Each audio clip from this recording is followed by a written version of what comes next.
What's up, everybody? Welcome to another episode of In Conversation With. Thank you so much for having me. That's awesome. A lot of these artists need the money that comes from touring.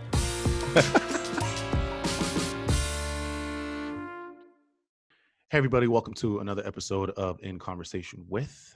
I'm your host, Andre, and today's episode is a different one. It is going to be, it's just me. It's just me today. And the reason I wanted to do this is because every 10 episodes, I want to do a recap of what I've learned in the past 10 episodes. Kind of want to put myself on a spotlight and, just talk about a couple things that I've learned over the last little while and some things from the friends that I've spoken to. And this one is probably going to be different, the most different. But, I don't know. When I get to episode 30 or 40, we'll see what that is. But this one is interesting because one of the reasons I started this show was because it was COVID. We're still in a pandemic as of this recording, and everybody was locked down. And me as a creator, as a person who has always wanted to express himself creatively, I found myself in a position where, I can't shoot. I can't really do anything. I've always had an idea to do a podcast, a basketball podcast, a interviewing podcast where I'm talking to entrepreneurs or whatever it is. The actual original name for this podcast was going to be called Stuff I Learned This Week or Shit I Learned This Week. And that was it. That was going to be the basis of the show. It was going to be Stuff I Learned This Week. And I still kind of like that. Maybe it's going to be maybe one day there's going to be a version of the show that's going to be called Stuff I Learned This Week. But yeah, just a bit about me. Like, I started in the TV industry when I was 19, 20 years old. I did a little demo for Much Music. Much Music is a TV channel here in Canada.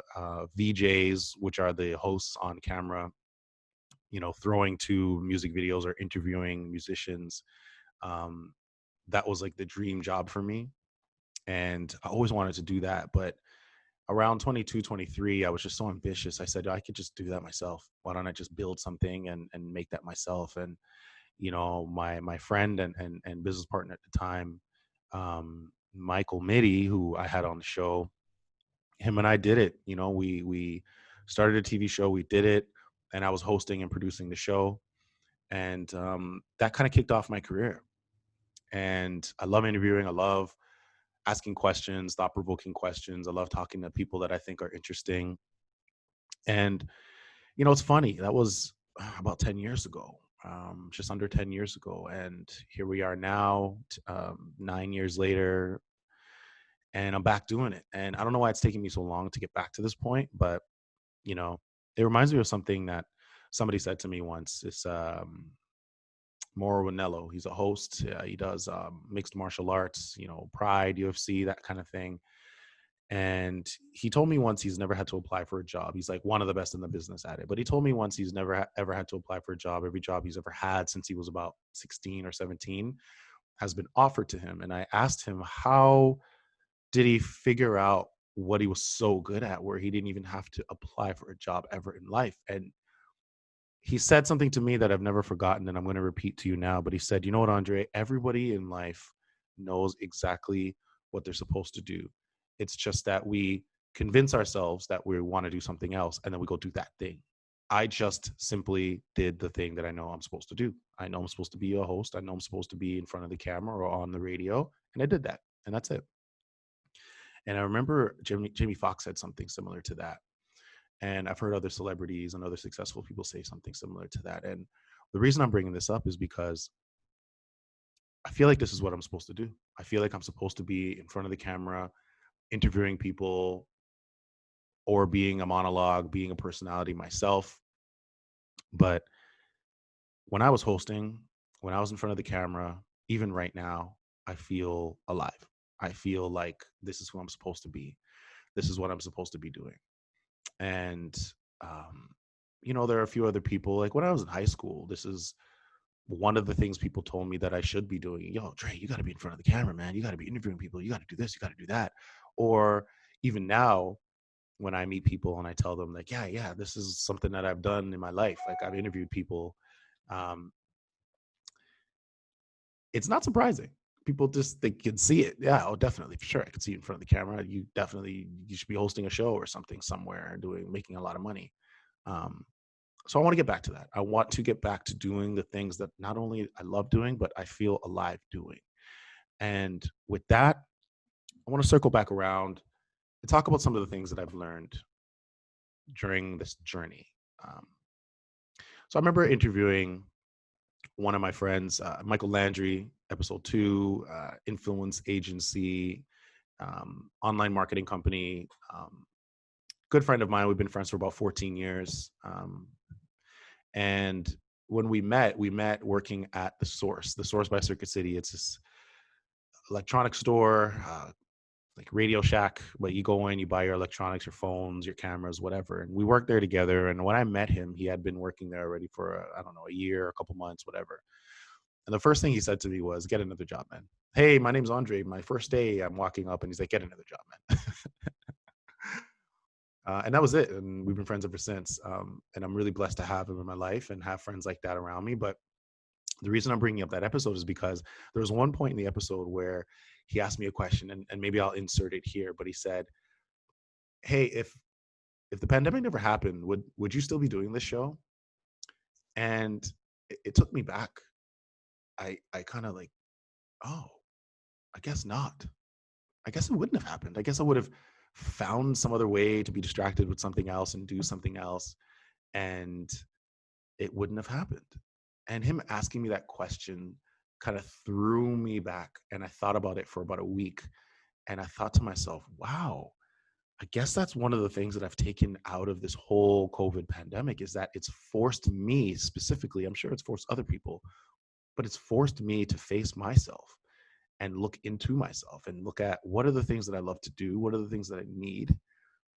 And what are the things that I want to do? Like I just want to do. And this is something that I want to do. I want to create. I want to talk to people. I want to interview people. And I want to learn more about myself and learn more about the world out there. And this podcast has given me an ability to do that. So thanks, Mike, for that. And thank you for listening right now, whoever's listening right now, because every little tick on the counter, whether it's 1, whether it's 20, whether it's 1,000,000, means something. And as that goes up, as that number gets higher and higher, more and more people are going to hear about this. They're going to hear about me and hear about my journey. And it's going to mean a lot. It's going to mean a lot. So that's one thing I've learned definitely from doing the show. It's just, I wouldn't have done this if it hadn't been for COVID. I wouldn't have done this if it hadn't have been something that I've done in my past and I really love doing. And being in front of the camera again, it just reaffirms that, you know what, everybody knows what they're supposed to be doing, whether you want to come to terms with that or not. And I'm tired of running from that. So I'm going to go all in on this now.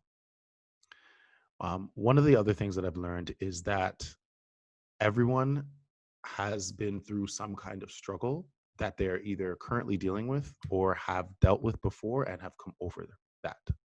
So one of the things with talented people, with entrepreneurial people, is that you failed at some point in your life. And if you can say that you haven't failed, then maybe you haven't done enough. But I'm definitely somebody that's failed. And in talking to these entrepreneurs and talking to these people, you know, the first couple episodes, it was, you know, I just want to talk to you about your life a little bit. And as I went further and further, I realized that I'm not asking enough thought-provoking questions. I'm not being investigative enough, and I'm not doing enough research. They were my friends. Ma is a friend of mine. Michael is a friend of mine. Aaron is a friend of mine.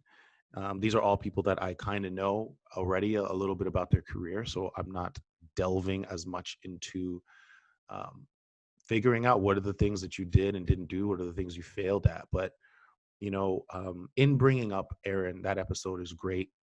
I believe that's episode 7. I talked to him, music producer. I met him actually when I was doing the TV show. I mentioned What's Poppin', and he was a drummer. He's still a drummer for the band as of recording. And what I really like about him is that with that episode is that he goes into right from the very beginning. I was a kid, and this is how I came up in the ranks. I had to figure out, okay, how do I deconstruct this industry? And now once I've deconstructed the industry, I know where I can put myself. I know how I can be successful. I'm going to choose this lane right here. Not because there's a weakness there, but because I have a strength and I can fit into that box right there. And that got me thinking. That along the road to getting to that point, there had to have been some experiences that he's encountered where he said, okay, I'm not good at this. Okay, I'm good at this. Okay, maybe I can be better at that. Maybe I need to practice more here.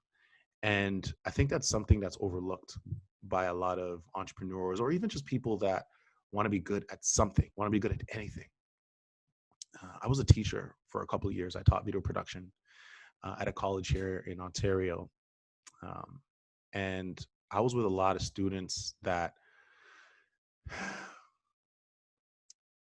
in 2000, in the 2010s right now, you have social media, you have technology, you have things that are moving at such a rapid pace. And unfortunately, what that does is there's a lot of positives to that, right? There's a lot of positives to that. Today, I could decide to come up with something, and tomorrow I can launch it and sell a product or a service. That's one of the positives. But one of the negatives is when you're 17 years old or when you're 20 years old and you can see every day all these people that are successful for doing something that maybe you want to do, or maybe you can't quite do yet, or maybe it's never been an idea for you. You think that everything happens quickly. You think that everything happens immediately. And that's not true. That's not the case. So the reason I'm bringing up teaching is because I was with these students and I'm telling them, hey, here's the process for how to do something. I remember I had a class once and I did a lecture with them for about an hour on how to have your own TV show, how to put your own TV show on television, or get it in front of a sponsor and get it on television or Netflix or whatever. And I explained the process. I said, look, guys, this is what it looks like. This is how you get your own show up on TV. You got to, come up with the idea. You have to put a crew together. You got to, do a demo. And then once you've done that demo, you have to get it in front of maybe an investor, maybe a producer, maybe a sponsor, whether that be Coca-Cola or whether that be, Walmart, or even a smaller company, Circle K, whatever it is. And then if they like it, then you get some funding and then you pitch it to a network or a streaming service, or you put it on YouTube or whatever it is. But that's the process. It's work. It's hard. If it wasn't hard, everybody would do it. And I understand the irony that I brought up YouTube and anybody could do that. Yes, sure, fine. But not everyone will stick to it. Not everybody will continue to do it. Every week putting out new content, every week sitting down, Sundays, between 8 and 10, or in the morning, get up at 6:30 to 9. They just do their work, 10,000 hours. And I remember I did that lecture and one of the students put their hand up and he said to me, that sounds like a lot of work. I laughed. I actually laughed. Because I'm somebody who's gone through that process and I love that process. I love the process of creating something new and putting it out there in the world, and then creating something new and putting it out there in the world, and then creating something new and putting it out there in the world. And he's somebody who's never done it before. And I just explained this process. And the first thing he says to me is, that sounds like a lot of work. And I said, yeah, it is a lot of work. And he's like, okay. And then he dropped out. That was it. That was the last class that he was in. He dropped out of the class. And I wasn't as disappointed as I thought I would be when that happened. I was actually proud of him. I was happy for him because it is a lot of work. And if that's your goal, if you want to have a TV show, if you want to have anything and you want to put it out there, this could be for anything. A TV show is what I'm talking about because that's my field, but it could be a business. It could be, hey, I want to launch a product. I want to launch an Uber. I want to create a new bike. I want to create a new wireless mouse that works for your phone and your whatever it is. If you want to do anything, there's a process to success that you must follow. That process is changing now with the internet and with certain things, but there's still a process. There's still a formula that you need to go through, and not everybody wants to do it. So specifically speaking, with television, with having your own TV show, I explained that process to this class and to this one particular student. He didn't want to do it. He said, I don't want to go through that. And he dropped out. And then he like went into sales or something like that. Cool, no problem. He understands what he wants to do and what he doesn't want to do and how much work he wants to put in. And then he did that. And I circle back around to entrepreneurs and business owners because you have to go through that process many, many times, because I went through that process and I failed. And I went through that process and I succeeded. And I went through that process and I failed. Just like Jeff Bezos or Steve Jobs or Jay-Z or anybody. You go through that process, you fail at something, you say, okay, now I'm going to go and I'm going to do that differently because I've learned that I need to go into a meeting with, 10 bullet points instead of 3, or I need to do 20 investor meetings instead of just 5 and choosing one, or I need to look for a co-founder from the beginning instead of trying to bring this all the way as far as I can and then having to look for a co-founder. Whatever the lesson is for you, it's the lesson for you and you've learned it. But the best piece of advice is don't give up on that. Fail, get up and do it again, and then fail and get up and do it again. I had a teacher once who said to me, Andre, not just me, but to the class, it sounded like he was speaking to me, but he's like, you should look for failures. You should want to fail. Those are where the lessons are. That's where you learn. And I've never forgotten that. And it speaks to me so much because I'm a person who I have a pretty high self-esteem, but when I fail at something, I get down on myself because I'm pretty hard on myself. And when I fail at something, I've learned to take the lessons out of that, to extract the lessons out of that and think of, okay, well, what did I do wrong? It's not about what you did wrong. It's something I've had to train myself to believe. It's that, where were the gaps in my vision? Where were the gaps in my judgment? What did I not know now that I do, and now I know?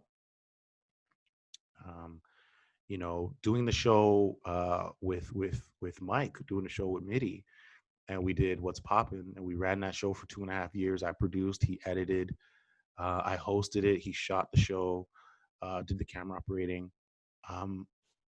But it was more than just a show, it was a business. And what did I learn about having a business with somebody else, especially at a young age? I was 23 years old. And one of the biggest things that I learned that I could take away from that is, if you're going to have a partner, if you're going to have a business partner, if you're going to run a business with anybody where you're making money, where you are expected to be putting in sweat equity, talk about what you both want. Talk about what the exit plan is.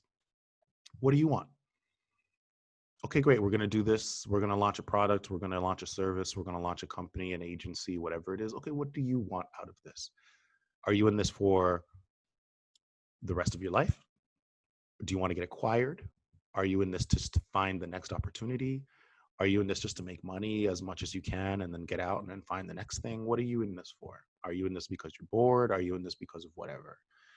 And we didn't have that conversation, but we didn't know that we even needed to have that conversation. And, it turned out that we wanted different things. That's it. We just wanted different things. And that's totally fine because we're two different people. But we didn't have that conversation. And I had another partnership where I did have that conversation with the person. Hey, what do you want? I want this. What do you want? I want this. Okay, great. So we're pretty aligned, and let's go ahead and let's do this. And it didn't work out because although we wanted similar things, the motivation for those things weren't the same. So, for example, I wanted longevity.